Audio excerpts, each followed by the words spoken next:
excited to share this message with you all. I really think I've really gotten clear on solving a challenge and a bottleneck for this industry. I actually jumped into this industry in late 2023, and last year I had the opportunity to represent an offer. It was a business development offer, a mastermind, for example, and I had the opportunity to speak with hundreds of clinic owners. And as a sales trainer, I listened to hundreds of additional calls, training, developing my team. And we would always start the call off with a similar frame. What is your biggest issue right now? What's your biggest bottleneck?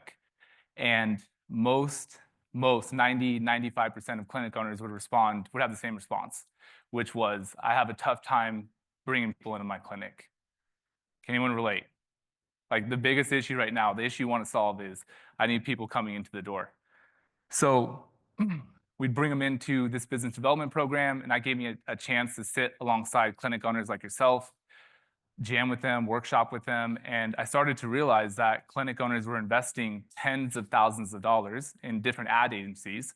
So they would, like, if you're trying to solve a problem with lead gen and you hire a marketing agency, that's one way to solve that problem.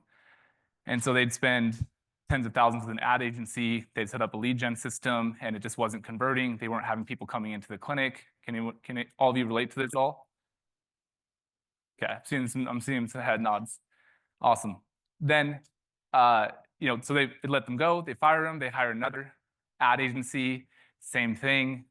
They would fire them, hire another one. And I realized it wasn't necessarily the ad agency's fault. It was that as a clinic, as a business owner, most of you do not have internal sales processes, internal conversion processes set up in your business. And a lot of that comes from sales training, but a lot of it is also the tech, your CRM, your platforms, your processes, less with like sales training, but you actually don't have the processes developed to convert leads at a high level. So the real issue is your conversion processes. So you have your clinic, right? Your clinic's your vehicle. You have multiple services. You know the impact that it can solve for people. That's your vehicle. You know the gas is leads. People coming into your clinic. That's the transformation. That's the challenge. But you do not have the engine, right? The engine is your conversion processes. So I ask you, and I challenge you to consider this: Are you lead ready in your clinic right now? And so I'm going to show you what that looks like. And I'm going to spend quite a bit of time on this slide here. So first off, how many of you all have a CRM? I'm curious about that.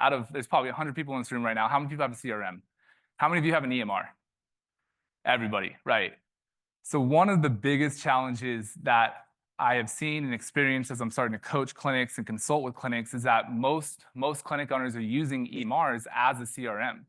And there's quite a few, it does definitely has some similar features, but there's quite a few features that are really important that you can use in a CRM that EMRs don't have. For example, pipelines and pipeline management, pipeline automations. So pipeline is your funnel from bringing in a new lead to converting them into a cash paid client, right? And EMRs don't really have funnels built out. So you want to train your team when a new lead comes in, you have a process, they can see where a new lead comes in, they have the sales training to know how to take that call, make that outbound call, and then run them through your funnel, whether they're scheduled for a triage call. Triage is a 15 to 20 minute preliminary call, like a discovery call, which will lead them to a consultation, right? So that's your pipeline and your CRM.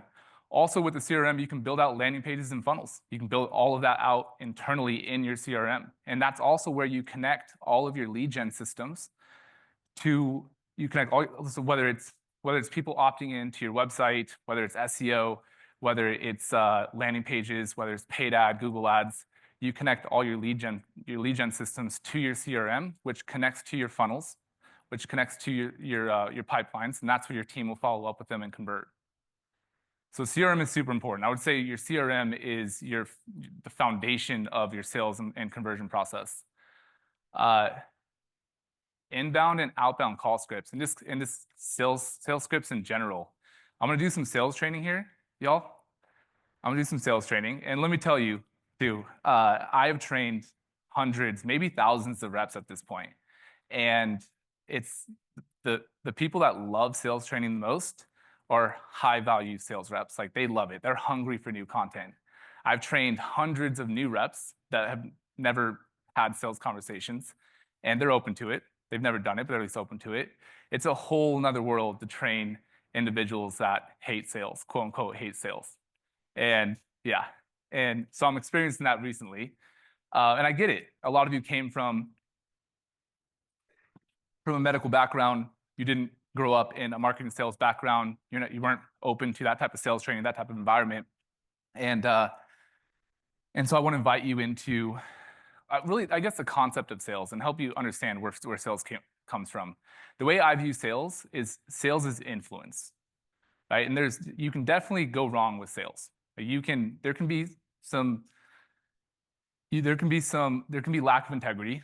There can be some sleazy salespeople, right? That's that car salesperson. But when you have salespeople that are high character, have good integrity, that have high values, that's where you can get into win-win relationships. And that's what I want to invite to you all is win-win relationships. And your sales reps, your front desk, your providers, yourself, that's the gap. That's what sales is if you have this solution, this protocol that can help somebody solve a problem, a health issue, and you know that it can help them, but they have fear, they have resistance. It's you, that salesperson, that bridges that gap. And it's learning how to engage, learning how to communicate, learning how to overcome objections, work through their fears, get them to that yes, and create those win-wins. That's what sales is. That's what high-value sales is. And to me, sales is influence. Sales is leadership. And so I strongly encourage you all to think about sales as influence within your organization, and especially with each role. Your front desk, I walked into a clinic 3 weeks ago. I spent a week there with that clinic, training, doing some sales training, developing some internal sales processes, conversion. We were building out their CRM. I was training the team how to use it, and we were building out inbound and outbound call scripts. And I sat there with the front desk, and I asked her, "How many inbound calls do you have coming in?" And she said, "We have like 3 to 5 inbound calls coming in each day right now." And I said, what does that call look like? And they call in, and they're usually asking about IV infusions. How much are IV infusions? Well, the clinic at the time was charging $150 for a consultation before they would offer an IV infusion. And that front desk person, fresh out of, or I think she maybe did 1 year of college, 19 years old, has never been trained on sales. And she would tell the customer it's $150 before you even get an IV. And they'd be like, "Oh, wow, way too expensive. I'm okay." And they would just hang up. And that's a major bottleneck for that clinic. That's tens of thousands of revenue, probably monthly, if not annually, that is being bottlenecked in those inbound calls, right? And so having sales scripts or having call scripts for your front desk when those incoming calls come in, huge. Having outbound call scripts. So if you're lead gen, if you have lead gen systems in place, and I organize lead gen in two different areas. This will make it simple for you all. There's organic lead gen, which is all free leads, right? So for us, a lot of us have built our clinics on referrals. Amazing. The fact that we have 300, 400, 500K in revenue as a clinic, all based on referrals, is absolutely amazing. It just means you're driving results. Imagine if you started paying to drive more people in. Those people that you're paying customer acquisition costs to bring in will drive even more referrals for you. But most of our lead gen right now is organic lead gen, right? Which is free, referral based. Or if you go to a show, say if you go to a local show and you set up a booth and you engage with customers and you lead capture, that's all organic lead gen. Another really good resource for organic lead gen is social media direct messaging. I'm going to talk about that here in a little bit. And another one, the biggest one that I've seen with dozens, maybe hundreds at this time, point in time, with how many people I've met with, is your referral process, but actually your current referral process, but defining it into an actual process where you can track, right? So I'm going to talk about this in a little bit, but when you have a customer that's checking out, does your front desk have a process and a script to engage in referrals? So that would look like this. "Hey, Mrs. Jones, are you open to referring us?" They say yes. Awesome. So we have a referral program. By the way, compliance is key, so I'm not speaking on compliance. You got to do what you got within compliance, but you want to incentivize them within compliance. So we have a referral program. If you recommend us to 5 people, we'll give you a free whatever it might be within compliance again. If you recommend us to 10 people, we'll give this to you for free. And the best way to do that is to introduce us to a 3-way text message. Would you be cool with that? Sweet. And you want to have your front desk actually send them a text message, and their 3-way text introducing their friend to your clinic, to your front desk, your office line, right then and there, right? Rather than be like, hey, I'll send people your way. Then your front desk, it's a process you want to build out. Then your front desk takes that info, plugs it into your CRM, into a pipeline. You now have a lead source of where those new leads came in. You have an outbound call script or a text script to engage with those leads to bring them into as a cash paying client. Now what you have is a process of, you can track at the end of, for 1 month, how many people referred us, say 10. We got 100 referrals out of those 10 people that referred us. Now we're averaging 10 referrals per new customer. How many new clients did we close? We'll say 10, for example. So now you're at 1-to-1. That makes sense? So every new customer that comes in, whether it's organic lead gen or paid lead gen, if you have a referral process in place, you're now averaging, because you have that process, every new customer is driving 1 new customer. Imagine if it was driving 2. Imagine if it was driving 3. How do you influence that? You influence that by training your front desk, training your providers. So when they're checking out, can you influence the ability to average more referrals per person that comes in, right? So these are all scripts, internal scripts within the team, inbound, outbound calls. Providers is big. I was in a clinic a few weeks ago. She probably had about 5 different providers, medical assistants, nurse practitioners, and none of them were driving revenue. None of them, right? And I get it. The person who owns the clinic has never really managed a sales team. She's never taught sales. She doesn't even know how to train sales. And that could be the same situation that you all are in. Is like, I want to develop this department within my organization. I understand that we need sales training. I understand that we need conversion processes, but I don't even know where to start. I don't even know how to train them, right? And so, that's a problem I want to solve. I want to help in this industry. But it was eye-opening to me that she had five providers in office. She's paying them hourly, and none of them are driving revenue. They're not making any outbound phone calls. They're not sending any new direct messages to social media. They're not driving any referrals. There's no revenue-generating activities in place. So one of the biggest keys that I can give to you all is implement revenue-generating activities in your practice. Is like, out of your current resources, out of all your providers, out of your front desk, is what type of revenue-generating activities can we develop? What processes can we develop so I can utilize my current resources to drive more revenue, instead of having to pay an ad agency to run paid ads to a funnel that's not working out. So having a process, especially when you train and onboard a new provider, and sharing the expectation that we are going to encourage you, especially if you're in that 0 to 500K or that 500K to $1 million mark. Even beyond that, I would probably train my entire organization on some level of sales training and revenue generating activity. They would have some type of process there. And of course, your nurse practitioners, your nurses. I mean, Rhonda crushes it. She's doing consultations at an 82% close rate. It's amazing. But it may be too valuable for your nurse practitioner to do that, where you have your medical assistants and your nurses that are able to make outbound and inbound calls. Beyond that, with your current providers, it is so important to have cross-sell scripts, upsell scripts, and downsell scripts, right? I'm going to talk about this and expand on this a little bit more, but I believe that every business has 1 to 3 in this industry. Our clinics, y'all's clinics, I don't own a clinic, but I'm speaking like we're a team. We have only 1 to 3 entry points, right? It's like, what are our main offers? Weight loss, is it HRT? Is it IV infusions? I don't really like IV infusions as an entry point because it's too low ticket. And weight loss is a high ticket, but what are our 1 to 3 entry points? And that's one of the problems, team, that we're having when we're hiring ad agencies, is we're telling them, hey, I want you to market all of our services: red light, cryo, hyperbarics, IV infusions, vitamin injections. I want you to advertise all of these. And you have so many competitors that are advertising those, but you need to figure out what differentiates yourself. What are those 1 to 3 entry points?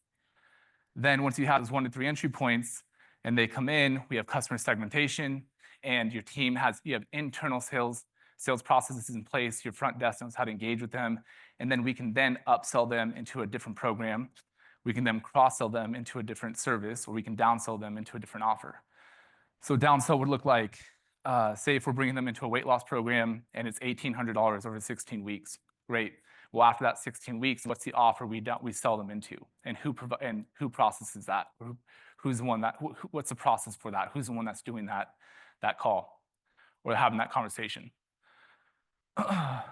Leading me into customer segmentation. So I just touched on this. So if you have 1 to 3 entry points in your business, and we'll say, well, for example, we'll say it's HRT, we'll say it's appropriate for this one, weight loss. These are my 1 to 2, and sometimes you may only have 1 to 2. And I'm going to talk about how to identify these 1 to 3 entry points. We'll say another one's Lyme disease, right? I'm consulting a clinic right now where they have a $20K offer for Lyme disease, really good offer, and they bring people in all over the nation for it. So from there, we now can segment our customers, and now we can map out customer journey, right? So if we train our team, we build out processes. Okay, if they're coming in for weight loss, we have internal sales scripts and processes in place for how do we introduce them to other services that may help and benefit what their current health issues, and then how do we actually ask for the order, right? So that'll come down to sales training.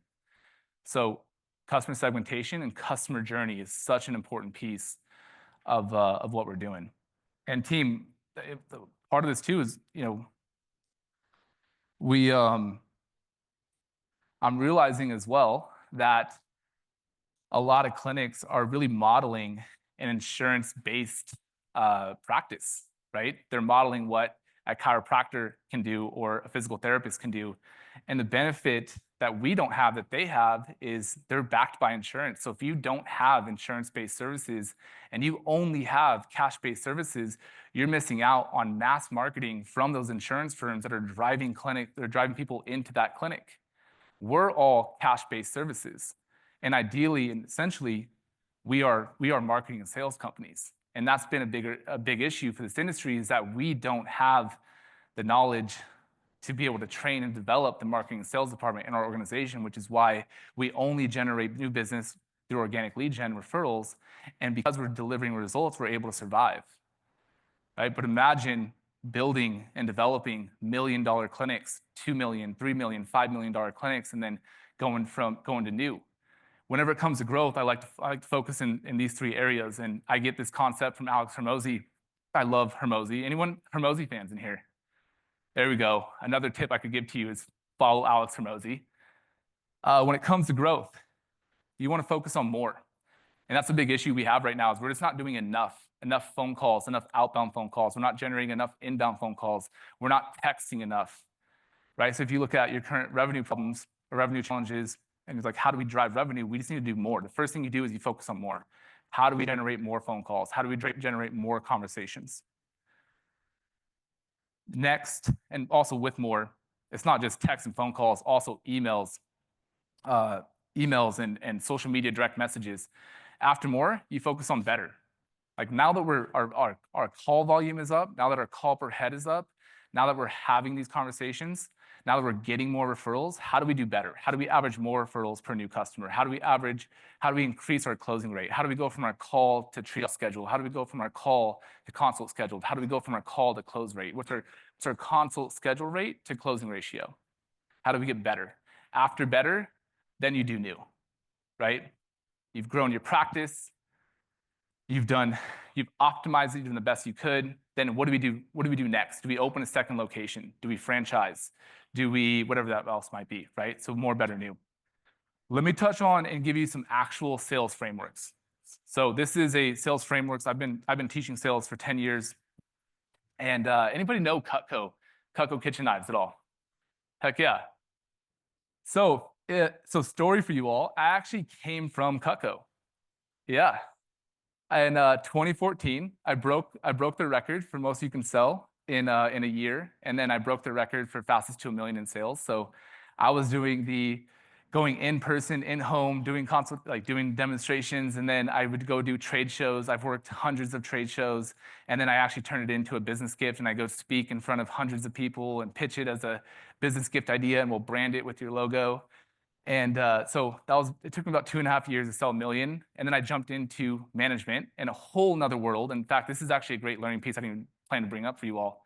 I thought that my sales experience would directly correlate to me teaching sales. I was so wrong. It's a brand new skill set. In fact, that first year that I had jumped into sales management, I failed. I think I was last in the company. And you know, I was hungry. I wanted to win. And so that fall, I remember putting my head down and learning these new skill sets. I remember journaling every morning. Man, if I can overcome this problem, I can overcome anything. And I would call and reach out to the top people. Another big tip I'd give too is reach out, find connections, reach out to top clinic owners that are doing well and just ask them for perspective and advice. I did that every week. Well, the following 2 years, I ended up leading the company as a sales manager for the next 2 years, and I moved on from there. So that's really where a lot of the sales training and sales management and culture developing has came from. This came from the foundation of Cutco. Then I jumped into SaaS. And as a salesperson, wanting to perform at a higher level, I've always been into quote unquote biohacking modalities. So I've always been into red light and cold plunge and meditation, and that's what's led me here. So here's a sales framework that I want to give to you all. That's 10 years of my experience that I've learned from different coaches and mentors, and I've also internalized into my own experience. The first thing we want to do when we're jumping to a sales call, whether it's an inbound call or an outbound call, the first thing we want to do is clarify. We want to clarify why we're on that phone call. So if it's an inbound or an opt-in, it's like, hey, what encouraged you to check out our ad? What encouraged you to click our ad? What encouraged you to check out our website? What encouraged you to come into our clinic today if it's an in-person conversation? We always want to clarify, right? We also want to clarify what is their biggest challenge? What's their biggest bottleneck right now? What are they struggling with the most? That's clarified. Usually that question will open the door to outlining their current situation. What's going on right now? What are you feeling? How are you feeling? What have you tried to solve this issue? What services have you tried? Have you worked with any other providers? Have you worked with any other clinic? You outline their current situation, right? That's their pain. You really dig into their pain. After you outline the current situation, we then dig into outlining their desired situation. And that's their pleasure. What are your health goals? How do you want to feel? What can this do for your family, right? Now this applies, this frame I'm giving to you applies for shortened phone calls, 15 to 20-minute phone calls, or more extensive consultations, which are more like 30, 45-minute calls. Outline their desired situation. So now we have pain, we have pleasure, we have heaven, we have hell. Then we transition. Cool, we've covered a good amount of information. Is there anything else you want me to know before I introduce to you what I think would work? Sweet, sounds good. Well, hey, based on everything that you covered, XYZ, customize that to outline the current situation. Based on everything we covered, I really think we can help you out. We've helped hundreds of individuals with the same challenges. Can I explain more? Can I show you what we have to offer you?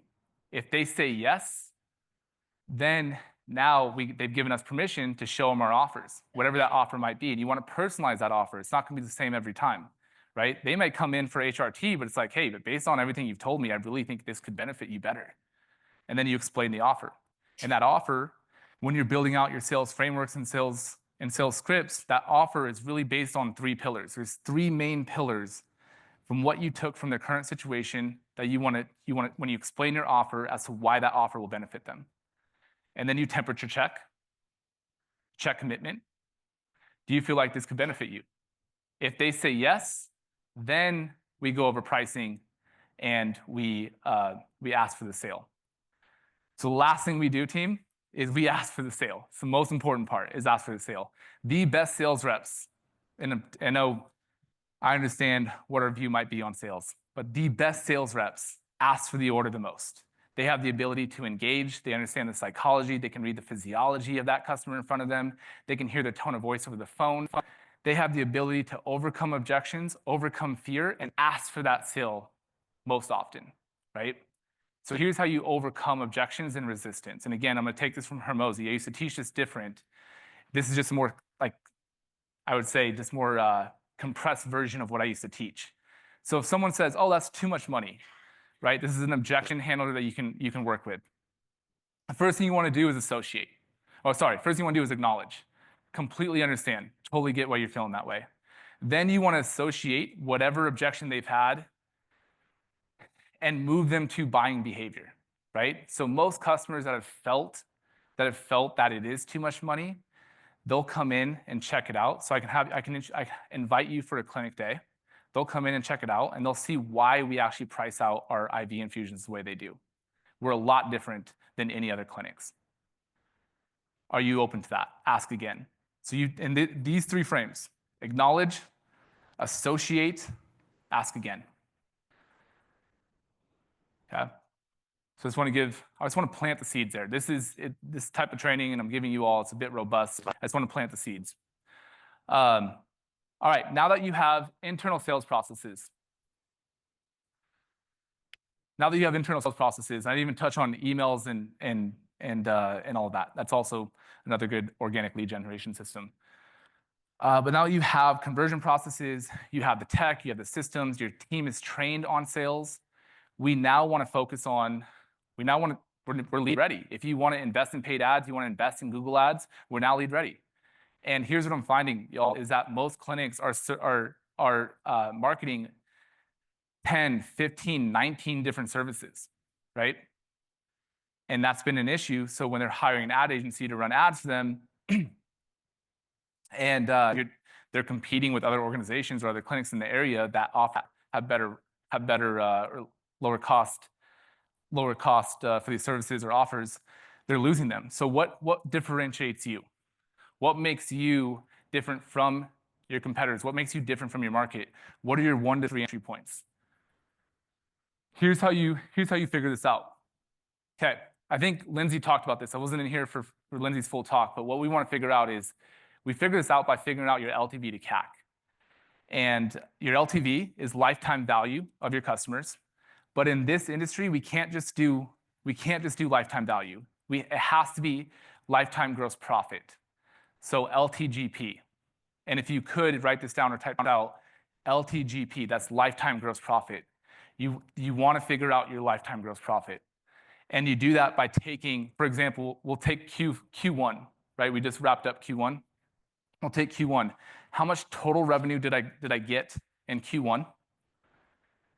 Subtract cost of goods. How much did it cost me for all of the goods to provide that service? That's your lifetime gross profit. So where I found clinic owners messing up is they're calculating their LTV, their lifetime value, and they're not minusing their cost of goods, so it's messing up the ratio, right? So this is how we figure out what are your 1 to 3 entry points. What's going to provide the most revenue for you for the least amount of money, okay? Next thing we figure out is your CAC. CAC is your customer acquisition cost. So the way we figure this out, we'll take Q1. How much total money did you spend on all of your marketing efforts? So on ad spend, on commissions, and fixed costs are not included. So if you paid, $75,000 for a red light machine or payroll, rent, that's not included. So it's just what did I directly spend to get those new customers? And right now, how many are you, would you say you're like primarily referral based? Majority. Love it. Yep. So right now you're great. Like you're sitting pretty, right? Your LTV, I'm gonna say LTV because it's shorter than saying LTGP. Your LTV to CAC is it's in a good spot because you have low customer acquisition costs, right? And so let me wrap this up real quick on how you actually calculate this. You take your total revenue, right? Total gross profit, you divide it by how many customers you have. That gives you your LTGP per customer. You take your total CAC, how much money did I spend on advertising, on commissions to acquire this customer? And then you divide that by how many customers you got in Q1, if we're taking Q1, for example. Then your ratio is what is your LTV to CAC? And here's a rule of thumb. If your LTV to CAC is at least 3 to 1, you're in a good spot. You're in a really good spot. And I'll use Starbucks, for example. And by the way, a lot of this I've learned from Alex Hormozi, so follow him. He's amazing. as far as business development, sales, and marketing training. If you take, I'll give you a good example with LTV to CAC. Starbucks, their lifetime value for a new customer is around 14,000 lifetime value. So when somebody first comes in to buy a Starbucks or coffee, by the end of their lifespan, they spent roughly on average $14,000. It costs Starbucks less than $1 to acquire a new customer. So their LTV to CAC is 14,000 to 1, right? So now any investors, if you have that number down, any investors, that's a great business model. That's going to scale, right? So this LTV to CAC, in my belief, is the single most most important foundational number you can have in your business. When you get into marketing, how many of you have heard of CPA? Cost per acquisition. That is not as important LTV to CAC. It's a good key performing indicator. However, it comes down to conversion. How many people are you getting to actually convert and buy your services? That's what this number will represent. ROAS, R-O-A-S, is another term you might be familiar with, which is, or you've heard of from marketing agencies. I'm just going to break this all down to you so when you start working with ad agencies, you can have a bit more knowledge around this. Return on ad spend, right? So how many new customers are we getting, or how many people are we getting to opt into our landing page, or how many people are we getting to book an appointment? What's our return on ad spend? Again, not as influential as this number right here. So this is when we are lead gen, we're getting leads in. What is our this is your conversion number. So if you have an entry point, say it's your weight loss program, you want to calculate this number, and you can do lifetime right now if you want to. So you take all the revenue driven by your weight loss program, you divide that minus cost of goods, you divide that by how many customers you've gotten, and then you figure out what is all the revenue, all the income I spent on acquiring those customers. That's your LTV to CAC. And if it's at least a 3 to 1, hopefully greater, right? If you get into Starbucks, it's 14 to 1. That gives you an entry point. That gives you an idea of where do I want to have an entry point in my business, okay? Now, you might offer red light in your market.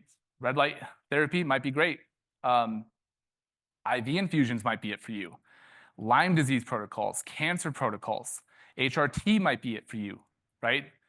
And so to give you some direction on figuring out what is the entry point in your industry and your business with your clinic is getting clear on your LTV to CAC. And I think, well, my belief is you want to figure out your LTV to CAC for every individual service. And again, I don't want to contradict what Lindsay was saying. I think she might have been saying we get too much in the weeds, but I do think this is a great starting point for you to figure out what are your entry points, right? Which services do I want to invest in ad spend? Because as long as your LTV to CAC is at 3 to 1, boom, go ham on ad spend, paid ads and Google ads, because you know that it's going to ascend. Then when they come into your clinic, if you're paying for customers to come into your clinic, you're spending money on Google ads or Meta ads, because your team, you have the conversion processes in place, because your team at your front desk knows how to engage with those customers and cross-sell them and introduce them into other services, that's going to ascend your LTV to CAC. So you might start off with a 5 to 1, but because your conversion processes are robust, you have great processes, and your team has sales knowledge and sales training, that at the end of the year, you might ascend your LTV to CAC to 1, 15 to 1, 20 to 1.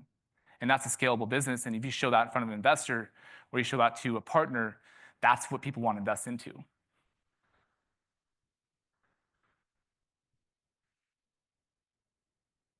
Okay, let me touch on lead generation.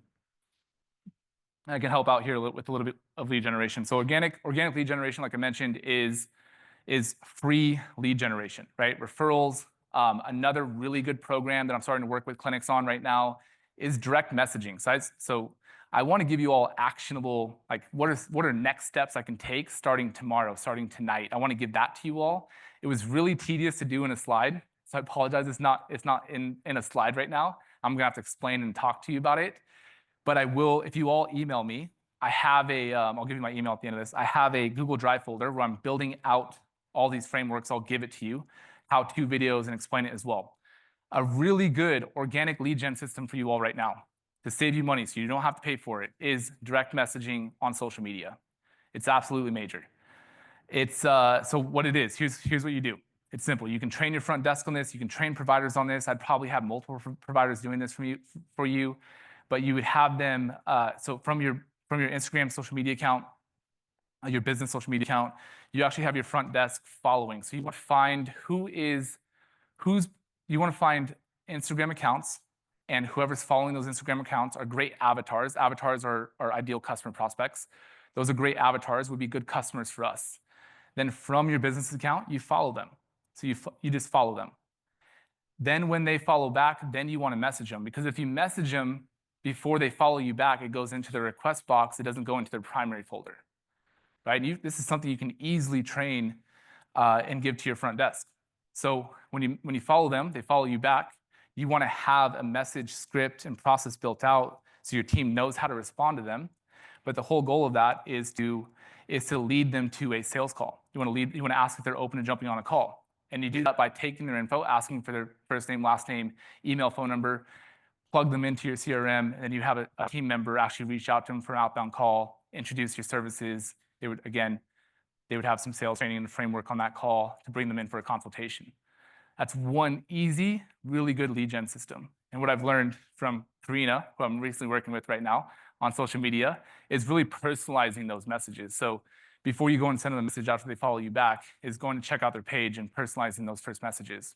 Now, it's going to be tough to do when you start to scale it and you start to assign that to a team member. The other really good organic lead gen system is that referral process right now. And I believe with referrals, if you dial in your referral process, it will drive more revenue for your business than any paid ads would if you dial that in. And not just, hey, refer us and I'll give you a bonus, or refer us and I'll give you a free session, or refer us and I'll hook you up. It's like, what is your actual process? Do you have a process for tracking how many people refer you in each month or each quarter or each year? Do you have a process to track how many referrals you got from those people that referred you? Do you have a process to track how many new customers you've gotten from those people that referred you? Because then when we're looking at a ratio of, okay, if every new customer that comes in through our referral process, they're driving one new customer. That's scalable, or 2 or 3, whatever it might be. Really good organic lead generation. Other than that, y'all, I'd probably, as far as paid lead gen, my suggestion to you all from this stage of what I'm learning is Google Ads and Meta Ads. That's what I would invest into. But first, you want to have your internal conversion processes set up. You want to have the tech, the systems in place. You want to have your team knowledgeable on how to take inbound calls, how to make outbound calls. You want to be tracking as well.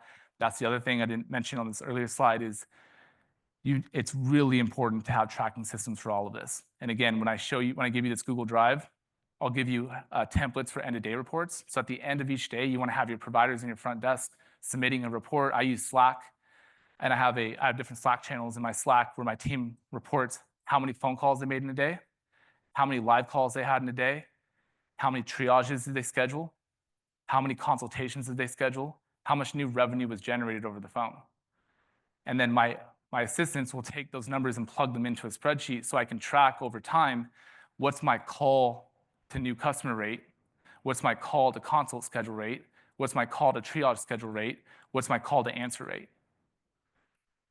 right? And then also like where those leads came from. Did they come from an email campaign?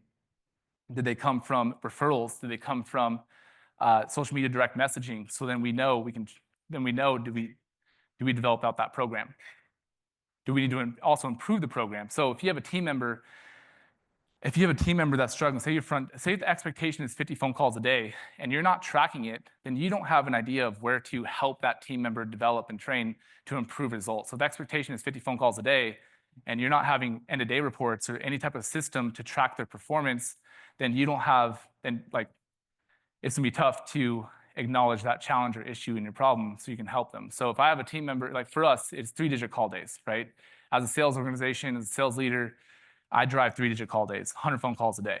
And if we use an auto dialer, obviously it's more. But if I have a team member that's making 25, 30, 40 phone calls consistently for 3 days, I have a reporting system where I go, okay, we need to meet with this team member, dig into what's going on, and how can we serve them, how can we help them, how can we coach them, how can we develop them to do better.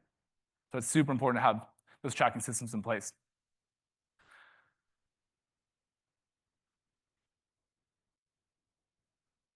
Let me touch on email campaigns really quick.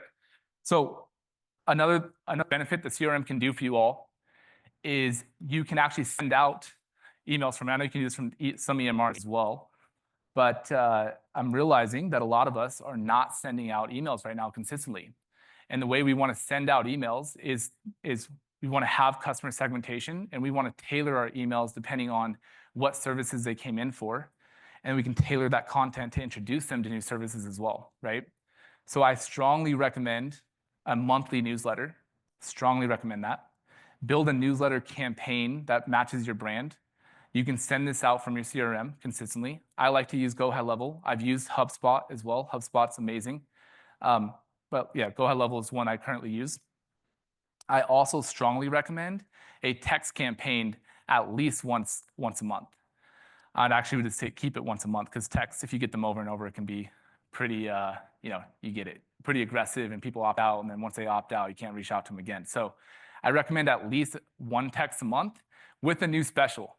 Y'all, we always have new specials. It's sunny outside, we're running a special. It's spring, we're running a special. It's summer, we're running a special. So every 30 days, you want to have some type of special. And the reason for that is it gives them a reason to opt in. It gives them a reason to respond back. It gives them a reason to click to talk with a team member. It gives them a reason to book a consultation, right? So we always want to have specials. So at least, I recommend at least one text campaign a month, a monthly newsletter. But what I'm getting into now, as I'm working with clinics, is I'm learning that they have a ton of different services, and I can build out email campaign once a week emails that go out to my customer base, your current customers, not prospects, current customers, that's talking about a new service and the value add. And then you can embed call to actions in there. So if you hear the acronym CTA, call to action, that's what that is. And that call to action is like click this button to learn more. Click to schedule a call with the team member. Click to get this free value add, right? So yeah, email campaigns are huge. When it comes to paid and organic lead generation, I just advise right now we would stick to Google. You can jump into SEO if you like.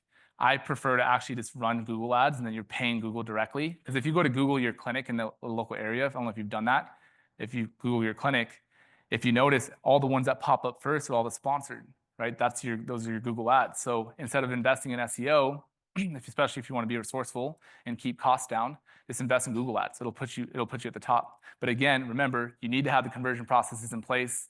You need to have the sales training, right? You need to be clear on what are my entry points before you start investing in paid ads. The other one is meta ads. I absolutely love meta ads. Now, the other value of growing your social media following just by sending direct messages, every time you post and every time you run a paid ad campaign, meta ads, it's going to reach that many more people that you had advised your team to follow from your social media account. So that's another reason why you want to be actively sending out follows, or send follows a day. I recommend about 50 a day.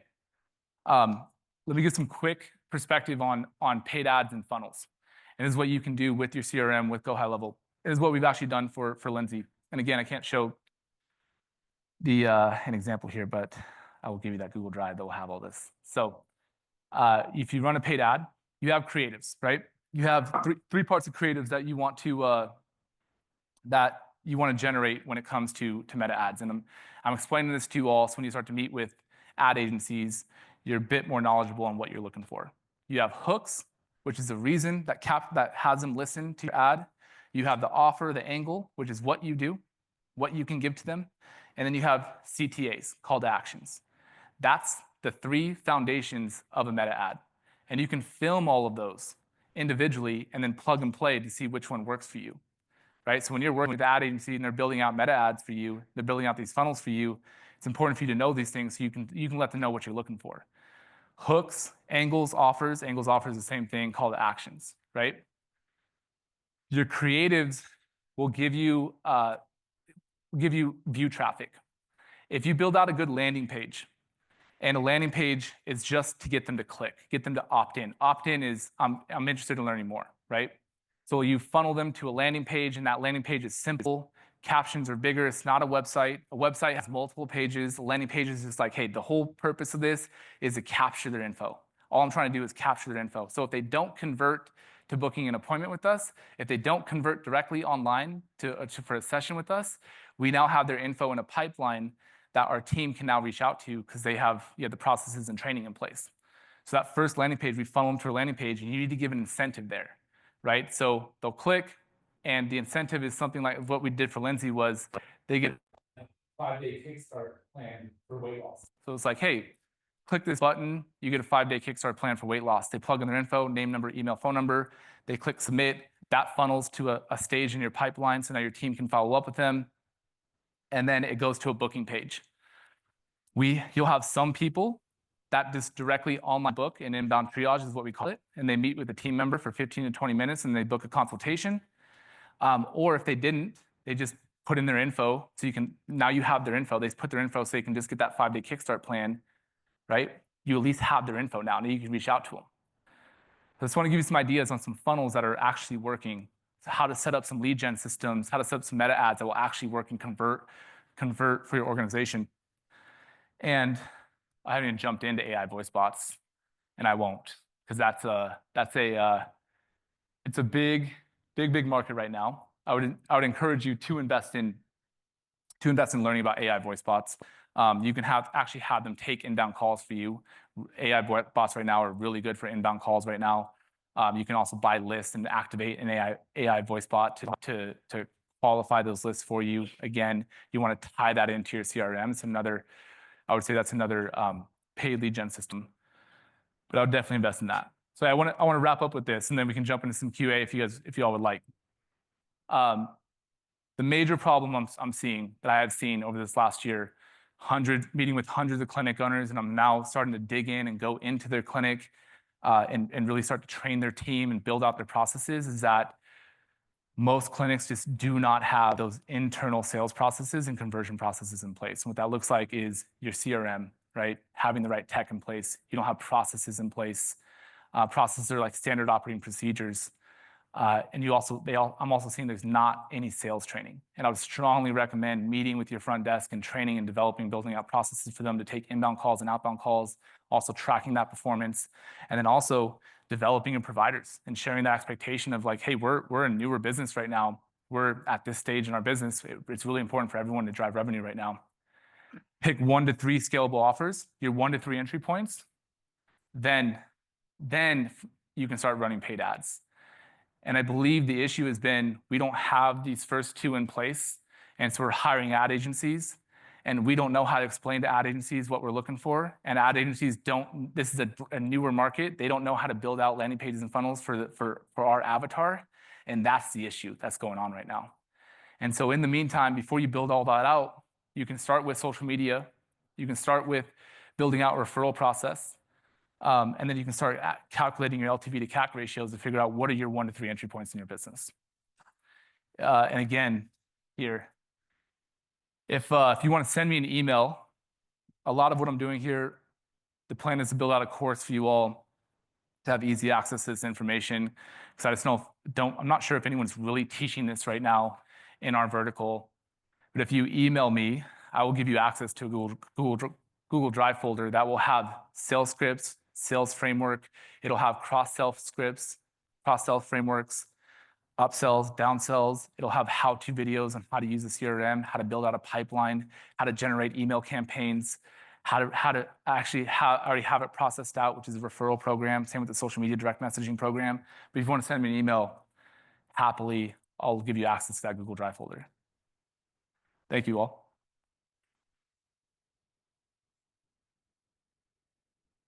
Five minutes? Cool. We got 5 minutes for some Q&A. Anyone has any questions? Yes. I recently started, actually, first, thank you. That was very informative.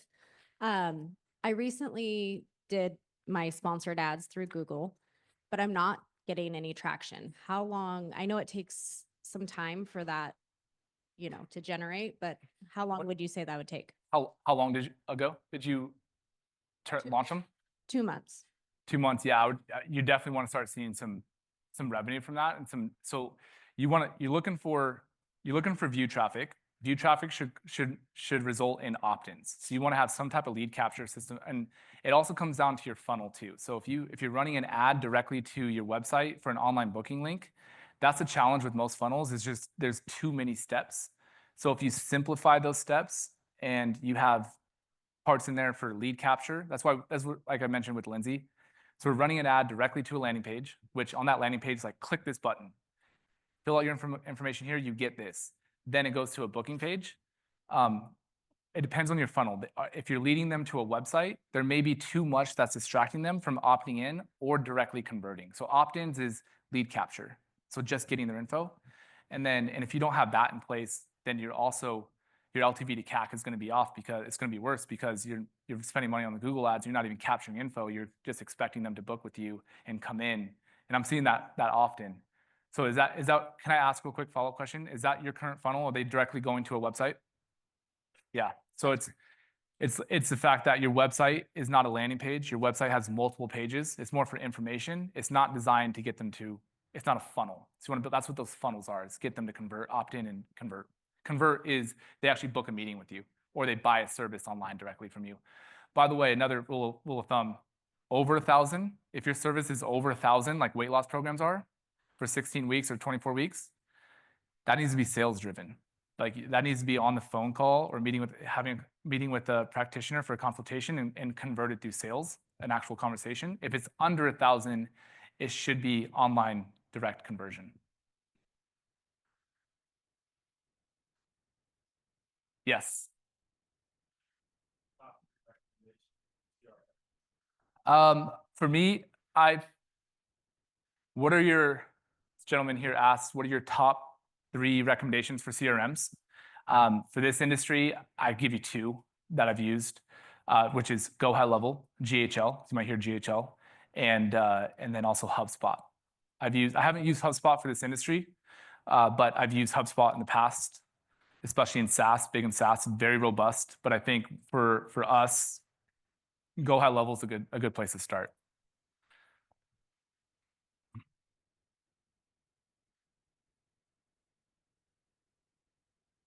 I have a question. Thank you. Great presentation. I learned a lot. Amazing. Yeah, thank you. In order to increase your tribe to collect the email, what are the tools? I know a few of them, webinar and offering some digital book. Some other recommendations? So like some free value ads?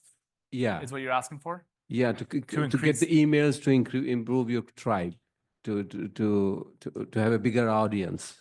Oh, yeah. So to give you some resources, we use ChatGPT a lot right now. So if you just prompt into ChatGPT some of these, and it's tough to give you specific answers without understanding what your practice is and what your goals are and what you offer. But I would recommend an easy tool to use is ChatGPT. So if you plug in, hey, this is my clinic, this is what we offer. I want to build out an email campaign to go over these offers. And to answer your question specifically, it should be able to give you some direction and advice. But hey, with Lindsay, we didn't even ask her. We're like, shoot, we need to increase our opt-in rate, because we had people that are going to the landing page and they weren't opting in. We weren't capturing their info. And so we just looked at, okay, we brainstormed like, what can we do that aligns with this offer, which is a 5-day Kickstart weight loss program. So we built out a PDF on a 5-day Kickstart weight loss program, and just built it on Alpha ChatGPT. And then ideally, we send it over and say, hey, is there anything else you want to add to this and improve on this? But we've rebranded it and all of that. So, yeah, it's tough to know without your actual practice, but yeah, value adds that align, that are congruent to the offer. Yeah. There's a question online. So how can a telemedicine-based practice use these sales protocols or these tactics if there's no clinic to actually come in to see?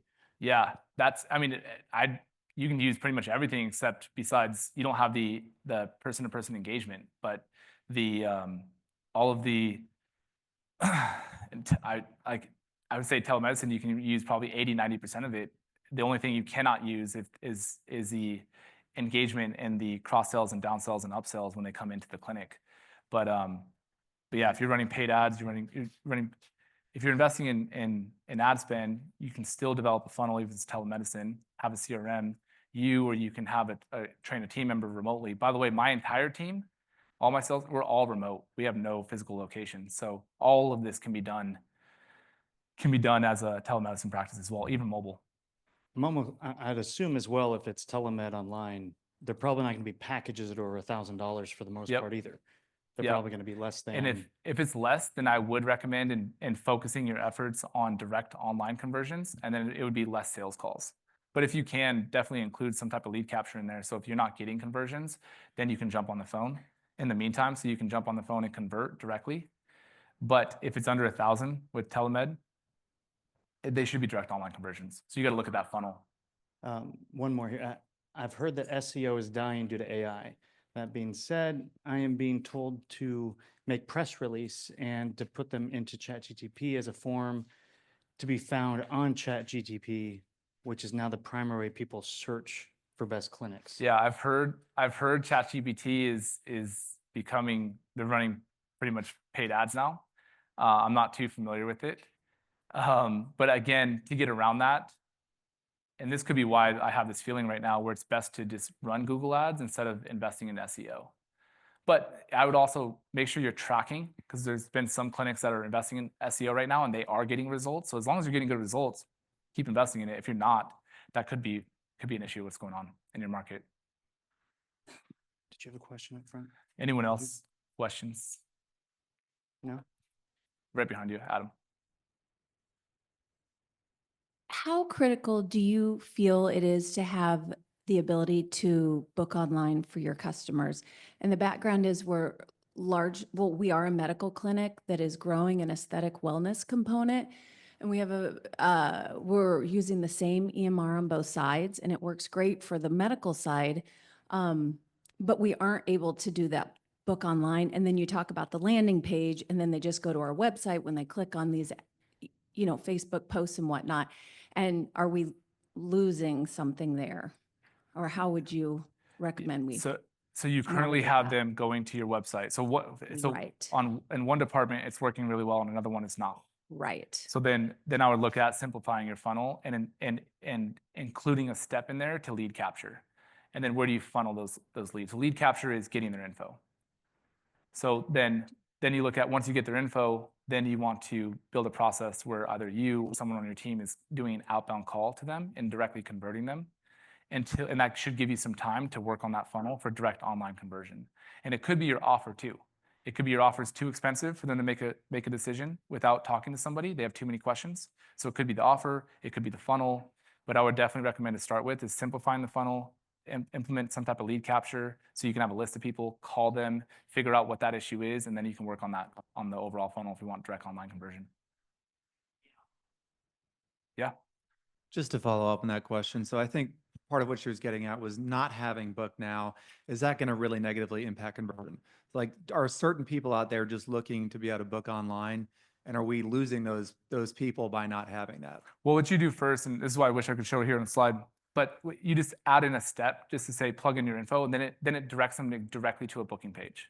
So all you're doing is you're adding in a step to capture their info. So you can still book online. So the ones that are serious will follow through each step and directly convert for you.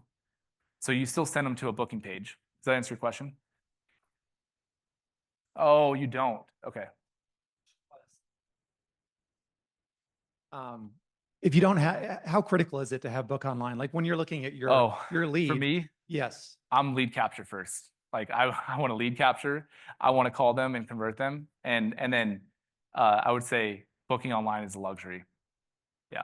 So very important, Yeah. basically. Yeah. But it is solid because it'll save you time, right? It's passive direct conversions.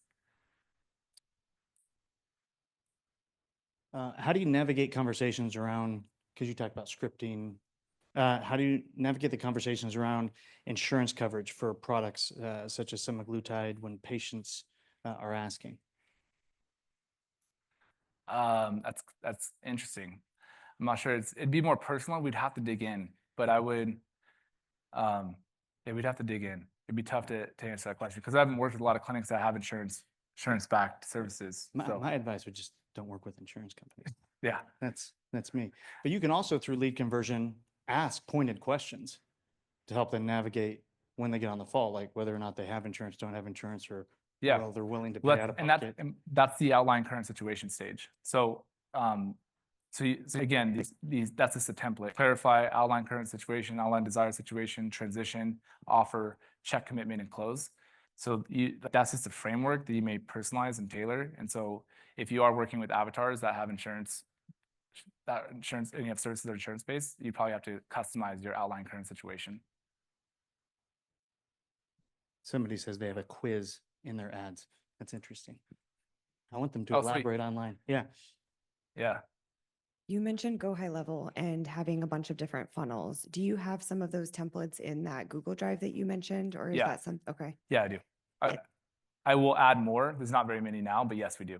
okay. So- And then do you typically keep it very kind of superficial as far as lead generation, or do you get them very specific as far as, okay, now we're dumping them into different services and using it for follow-up and all of that? Yeah, so I like to segment pipelines based on which services they're coming in for. So like most, it's HRT. They opted in for HRT. So all of our conversations are on HRT until we get them to convert cash paid client to come in. And then we have customer segmentation and journey mapping for other ones. And I do that. And if it might be 5, right? It might be IV infusions, it might be HRT, it might be weight loss, it might be 2 others. But yeah, I'm specific on what they opt in for. So my team knows that what they're most interested in. And that goes with sales in general. Even, let's give you guys a tip, like when it comes to doing booth sales, I train my team, do not work with 3 different customers at once. If you have someone that's interested in front of you, you dial in, you focus with them, you help them, you serve them until you have an outcome, then you switch to somebody else. Because if you're trying to focus on 3 different customers, then you're not answering the question for that one person. Meaning, if they opt in for HRT or they opt in for weight loss, but you're talking about these other services, you're going to lose them. They're not going to convert as easy.